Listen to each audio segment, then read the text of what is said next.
બોલ શ્રી આશાપુરા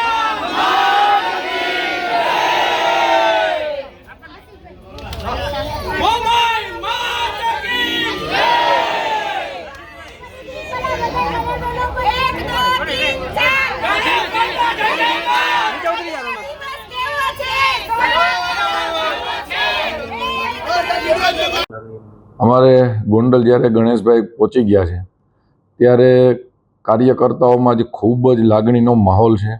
અમારા બધા જ ગામડેથી અને શહેરના હજારો કાર્યકર્તાઓ ગણેશભાઈને મળવા આવ્યા હતા. અત્યારે 120 દિવસ પછી અમારે ખૂબ જ બધાને એમ હતું ગણેશભાઈ ઝડપથી આવી જાય અને છેલ્લે અમને આમાં આપણા ભારતના ન્યાયતંત્ર ઉપર ભરોસો હતો અને ગણેશભાઈને ન્યાય મળ્યો. તો આમ તો માતાજીનું નોરતું છે, પણ ગોંડલની અંદર આજે દિવાળી જેવો સરસ માહોલ છે, કારણ કે અમારો નેતા આવડી ઉંમરે ગોંડલના દિલમાં જ વસી ગયો છે. એવો ગોંડલનો ગણેશ અમારો ગોંડલ આવ્યો છે તો બધાને ખૂબ જ લાગણી અને હર્ષ છે.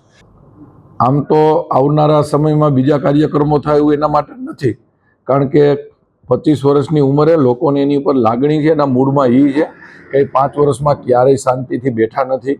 એક જ કામ હોય સવારથી રાત સુધી કે મારા ગોંડલમાં કોઈ લોકો દુઃખી તો નથી ને, ગોંડલમાં કંઈ વ્યવસ્થાનો અભાવ તો નથી ને.